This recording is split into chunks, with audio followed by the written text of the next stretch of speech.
लोमड़ी का फुर, नासिब का बदला। एक छोटे से गांव में एक लड़का रहता था जिसका नाम एरन था। बेचारा बचपन से ही बदनसीब था। अगर बारिश होती तो सिर्फ उसके घर की छत टपकती, अगर मेला लगता तो उसका पैसा खो जाता। लोग उसे कहते थे, ये तो बदनसीब लड़का है।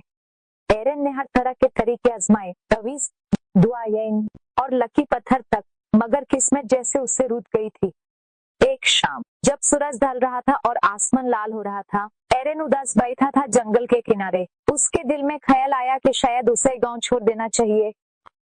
तभी उसे एक कमजोर सी रोने की आवाज सुनाई दी। जब वो आवाज के पीछे गया तो देखा एक छोटी सी लोमड़ी शिकारी के जाल में फंसी हुई थी। उसका पाँव जख्मी था और उसके सुनहरे बाल हल्की रोशनी में चमक रहे थे।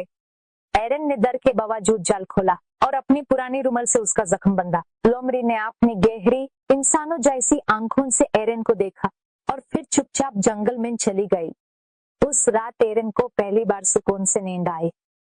सुबह जब उसने आंखें खोली तो सब कुछ बदला हुआ था। उसका तो तकवा अंशाला, बेकरी वाला उसे फ्री रोटी दे गया और उसका खो गया पर्स भी यूज मिल गया। कुछ दिन बाद वही लोमड़ी वापस आई, अब बिल्कुल ठीक, खुश और जिंदा दिल। उस दिन से जहां वो लोमड़ी जाती वहां नसीब मुस्कुराता।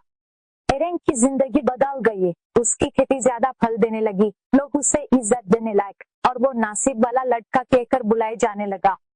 मगर एरन ने कभी अपने बुरे दिन नहीं भूले। वो सबकी मदद करता और लोमड़ी उसका सबसे करीबी दोस्त बन गई।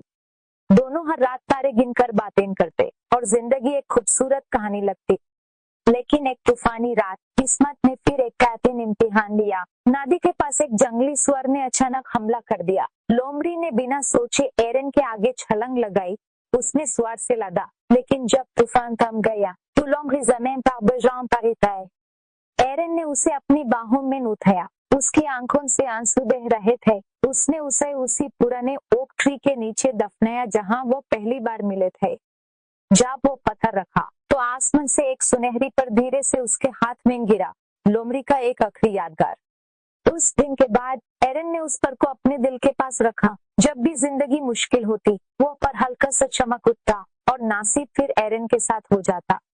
सालों बाद एरन एक समझदार और मेहरबान आदमी बन गया। लोग कहते, तेरे पास तो जादू है। वो बस मुस्कुरा कर कहता,